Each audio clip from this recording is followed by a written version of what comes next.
Arsenal back to winning ways finally with a clean sheet against Wolves at the Molineux, where some people thought they were going to falter, but I was always in belief. Yeah, 2-0, that's what you need. You just need a couple goals without even getting out of gear one, and you keep it stepping, you keep it moving, and guess what? You might even have a chance at the lead just again. That's how reactionary last week was.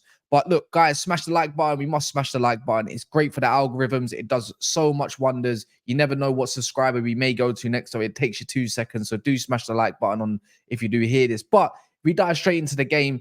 Let's point out the obvious. The obvious is, yes, Wolves didn't have the greatest team in the world. Yeah.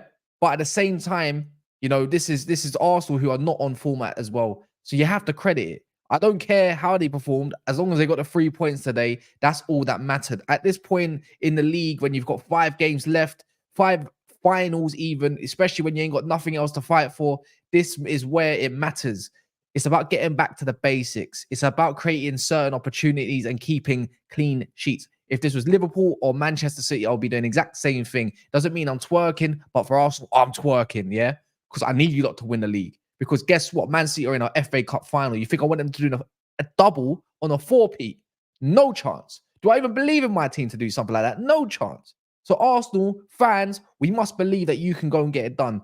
You are literally the lesser of the three evils. I don't mind the tribalistic stuff. I will hold that for a season. I don't mind it. I don't, and I don't see. I just don't get. I just don't get why Man United fans or any other fans that are rivals with Liverpool or even Manchester City, which is pretty much Man United, anyways, would want you lot to lose. Look, I think last week was a bit reactionary, and this is a good way to get back. Limited opportunities. Let's be real. In the first half, Wolves, what did they really create? I believe there was just a David Raya save, a really good save where Wolves, they were in disbelief. I think Gomez took a shot and Raya saved it. And then Bob's your uncle. That's the rest of their game. Barely creating opportunities. And to be fair, that's Gabriel and Saliba. It looks like they were more composed and more way relaxed. The only criticism I got about that back line, once again, it's Kivior.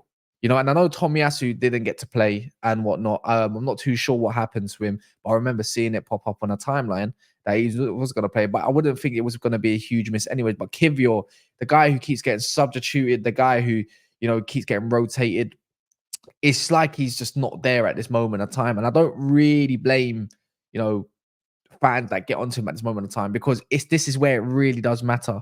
But he didn't come off. He stayed up for the whole game. And you know what? There's not really much criticism you can even slap towards him, because if anything, there's just more praise for the team. It was just basic. I wouldn't even call it an 8 out of 10 performance. I wouldn't even call it a 7 out of 10 performance. The win in itself, the scoreline is a 7 out of 10. But the thing, it was just all basic. It was just a standard, 5.5, 6. It was just easy. I know people are going to point out, look who they played. They played that kid. I think it was number 62, Chihuahua. I don't know how to say his name. Never heard of him before, but he played. They had Bueno at the back. They played Doherty. They also had the other Bueno guy as well. I believe his name is at wing back. I think they got two Buenos, if I'm correct. But I saw Lamina up front at one point. Yes, I understand that. But that's not like the Molineux's not like it's an easy place to go to, because it's not. They nearly cracked down on Man United. They cracked down on Manchester City. They cracked on Chelsea. And that's who Arsenal have got next. And sometimes I look at lineups and I can kind of see that Arteta doesn't even trust his whole squad. It's like he trusts about 14 players in his team out of all of them, because it's always the same select players. You won't see the Reece Nelsons or anybody else getting a chance. And maybe they don't deserve that chance, especially at this point in the season. There's too much on the line.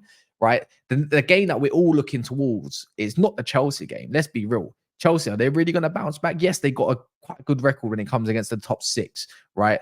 And they do settle quite decently and very well. But I don't see them really getting past this defense, not at this moment of time. So let's even not even talk about that game. It's a Tottenham game. If you can get over that line, then, the world's your oyster in this part of the Premier League, because Man City have a game in hand, and the game in hand is not exactly guaranteed. And yes, they have less games to play now. So I'm pretty sure Man City will be looking forward to playing as many games as possible, especially when they've got the players that they do, and they do want to play. Pardon me. And then obviously you got Bernardo Silva crying on the pitch. Kind of shows that he's leaving. This is Arsenal. You got to take as many points as you can. No more losses, no more dropping points. Like, Forget about last week. It's just taking it one game at a time. And it's the same thing for Liverpool as well. I don't want Liverpool to win, but even in their even in their notion, it's one game at a time. You know, performances are important, don't get me wrong, but you just got to get the basics. 5 games left, 5 finals, and see where you can get to. But look, we must not let Man City win this league. No 4P. We must not let Liverpool win this league either because we want to shit on Klopp's reign as he leaves. Do we not? Because I do. I really do. But yeah, look, if we're going through a couple of them, look, Trossard is, I think he's heavily underrated. I think he said overrated. Heavily underrated.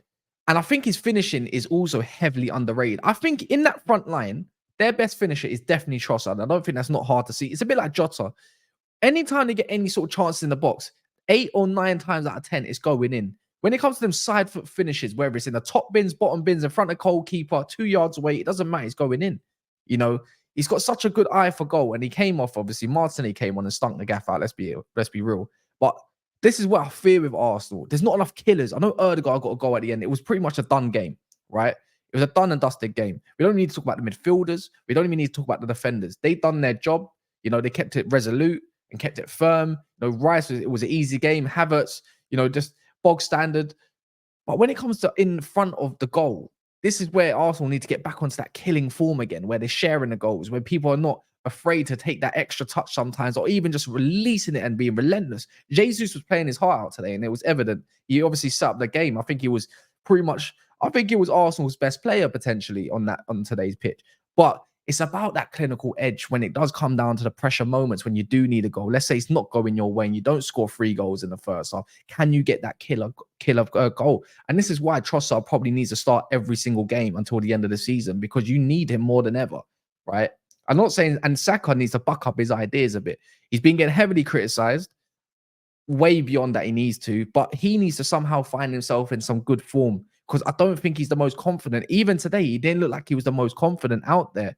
But can he get back into form? That's another question mark. That's down for Arteta to find out. And that's for every other player that needs to find out as well, to try to get themselves into the team.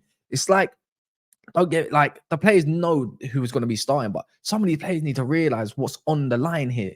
So keep going, keep going to 3 points, and I'll keep twerking and I'll keep doing my praise. I don't care what you have to call me. I just know who the lesser of the 3 evils are, and it is what it is. But good 3 points. You move on. Game at a time. Chelsea next. Emirates. You need to bounce back, because obviously the last Emirates game you conceded 2 goals, not a clean sheet going on, and obviously you want to obviously welcome the crowd back, because you need to get the crowd on side, not the ones that are going to be heavily criticizing you towards it. And yes, I think they are fair criticisms. I think Arteta deserves to be absolutely annihilated online at times, because some of his lineups and stuff are absolutely shocking. But you know what? You move, and it goes for every other team. Even goes for my team sometimes. You get a win. Sometimes you criticize, sometimes you don't. Is what it is. But do smash the like button. Let me know what your thoughts are on today. Is anyone concerned? Does anyone have some like criticisms? Who's your man of the match? Let me know in the comments. And I'll see you in the next.